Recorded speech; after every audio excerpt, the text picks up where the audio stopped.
Hi, I'm John Noser, and this is Board Game Geek TV. And we are here with Henry Muka at Spiel 2012, and we're going to take a look at Dahschur. Right. Thank you, and hello to the community. First of all, I would like to say, as every year, this is part of our competition games. So the basic background is we had pieces and people had to do new games with it. And Dahschur is the winning title for the most strategic game that came from this competition. Exciting. Right. And what is the background of the story here? We're just about finished the pyramid, the Red Pyramid in Egypt. But the grave chamber is not filled yet, and the boulevard leading to the pyramid is not finished yet too. And the players have the roles of the princes, the pharaoh's sons. Okay. And their goal is to get more reputation from the father, from the pharaoh. Be the favorite son. Be the favorite son, because there can be only one pharaoh in the future. So what you do is you have to place valuables into the grave chamber, and you have to finish the boulevard. Okay. Yeah, the boulevard in the middle. We have traders stands here at the corner, which trading possibilities on those cards. Okay. We have here the point system, which shows how many points the players have. Okay. We have 4 cities, the neighboring cities, which are going to give tributes to the pharaoh. So these are points that you can collect here. And we also have here a called procession line leading into the pyramid, which is important later on to make the points into the pyramid. Okay. So what is basic in the game is the cards, because every player has cards with 1 to 6 in values. And be sure people can see the cards, but that's okay. Keep going. Yeah. And if it's my turn, I'm the orange player here. All the other players first have to give me a card, like that. It must be different values. Just place one there. We'll be nice. We'll give you a 5. Okay. Just because you say nice. These are my action potentials given from the other players. But well, they could give me 1, 1, 1. No. First of all, they have to be different. Okay. Then you could say, well, it must be 1, 2, 3. But no, because after I have used those cards, those cards go back to the players, which means I get those cards back. White gets those cards back, and so on. And after 4 players have done all the same with their potentials, I have my 3 cards given to the 3 players back in a special order. And this is important now because the value on those cards marks if I get a bonus or not. Okay. Which is marked here. If I'm the highest value on the left-hand side, like here for orange. Okay. If I place that like that. So if I was, let's say, 364. Right. Okay. Okay. It's 3, 5, 1. Okay. So orange, me, is the first here. So I would receive 1 of those coins here on the cities. Okay. Which are needed later on to place in the grave chambers. Got it. The second one has another benefit. He's allowed to place 1 of his markers. Oh, I should take the orange ones onto the procession in the first place. Okay. Also important because the people playing later on bringing something into the grave chamber. It is important to be in the front to do that first. Okay, so you're going to get into the grave chamber first. So in this case, red would be with the don't cheat with there. the thing. Okay. And the third one here again, 6 would be for me. I would receive 2 points immediately. Oh, cool. So there are only 4 ways to make points. This is here directly. Okay. This is indirectly with those. Okay. Which I receive also later on, I will explain, and also in the boulevard. Okay. But again, coming back to the cards, not only the single cards are important, but also the sum of the same of the 3. Because if I match with those cards a number on those city cards, I also get 1 of those stones here. Oh, okay. And these again, I need them to bring them in the grave chamber. Okay. Last thing with the card is I have to place 1 of those into the grave chamber at this place at this time. So the 3, I have to choose 1 of those 3, put it on the grave chambers. So you see it's exactly 4 rounds. Yeah. Now, does it matter which way you put it? Oh, you're putting it in orange, red. Oh, you each have your own area. My line. Okay. And this is again is important because in the end, when I want to place coins into the grave chamber, they also have to match. Oh, so you need to put a 5 there. So if I collect in the game somewhere a 5, which I should have now. Okay. There we go. Yeah. Then I can in the end play the 5 in here. Oh, if okay. I only have a 6, I wouldn't be able to do that. So I have to keep. So with the cards, I have to keep some things in mind.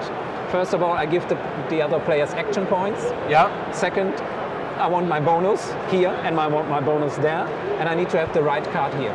Okay. So there is you help them a little, you help yourself a little. Yeah, right. And it's tricky to find always the right card. Oh, of course. Wow. And I'm assuming once it's in the chamber, it's not coming back. Right. Okay. Once in the chamber, I don't put it back anymore. Okay. Okay. That's the way it works. It will be in the chamber and stays there. Okay. Okay. This is what happens. I take again the 3 cards in the middle. So it's my turn now. I have received from the other players these action cards. What can I do? First thing is I can use my trader running here. Oh, I'm orange. Running here. I choose one of those cards saying 3. So I can move 3 sets. 1, 2, 3. And I go here because I can change. Here's the exchange rate. I get this gem, this green gem, if I pay one of those markers. Okay. The white one would have to pay 2 and the blue 3. Oh, okay. Red is not even allowed to do something here. Oh, okay. So each one's going to be a little different. Now, there's and red is only on. Oh, so they will change because right now there's only one red, and yeah. I get the stone. I seem to be in a little bit of a disadvantage. This comes away, and then comes a new one with a new stone on it. Okay. Okay. So that's first possibility. So second possibility is. What are you exchanging here? You're just getting the stone and then... I get the stone. And you have to pay for the stone depending on how many... Okay, exactly. I got it. Why do you need the stones? I need the stones because here, to fulfill the boulevard, you need exactly the stones on the columns. Okay. So that's all the way you have to look after the colors because you have to begin here and go to here with the right colors. Okay. So what I said, 3, I use that for the trader, the card comes back. You remember it was about getting bonus or not? Yeah. Now I have to choose the next one. Maybe I say, okay, I take the 4 and go do something here. What can I do with the 4? Could be interesting if it's like that. Okay, so this is, okay. Yeah, I have a green and a blue gem, so I couldn't place it there. But using the 4 means I can go from here to 1, 2, 3, 4 and can exchange the 1. So I take this one, place it here. So it's anywhere, it's not necessarily 4 spots, it's anywhere within the range. Within the range. And now I can place these 2. And as the rule said, now I get 6 points for placing those. Okay. Yeah? And once they're placed, no one else is going to be able to place them. Yeah. He will go on with those. Okay, so this is considered the first spot now? For the next. Okay. Okay. And the best thing is you can do by maximum 4, which is shown here, 4 stones in a row. So maximum 10 points to do there. Okay. So you will always try to do mostly 10, 4 gems, and not only 2 or 1. Yeah, you maximize your actions. Again, this card goes back to the player. Yep. Okay.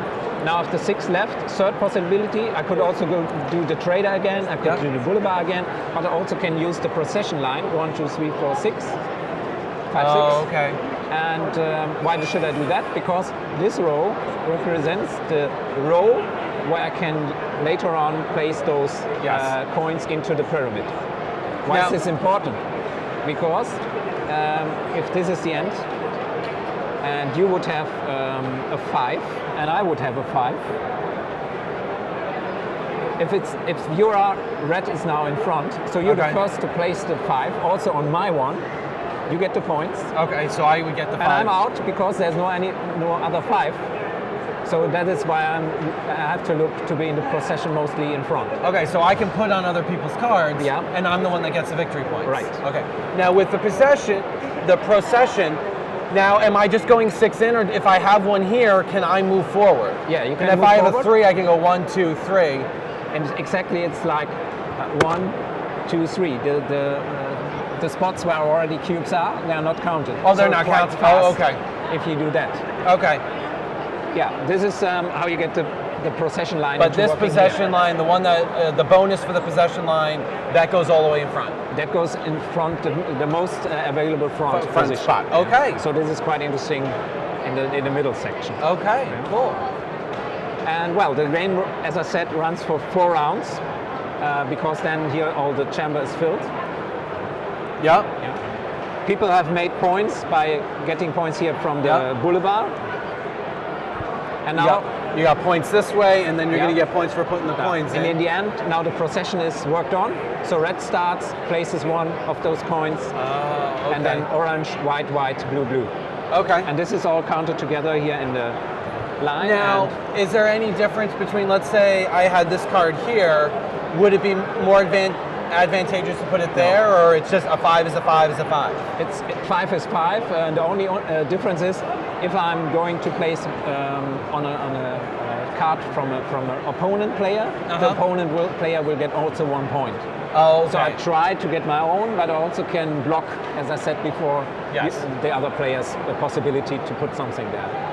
Now, is there any disadvantage or penalty if you still have these left?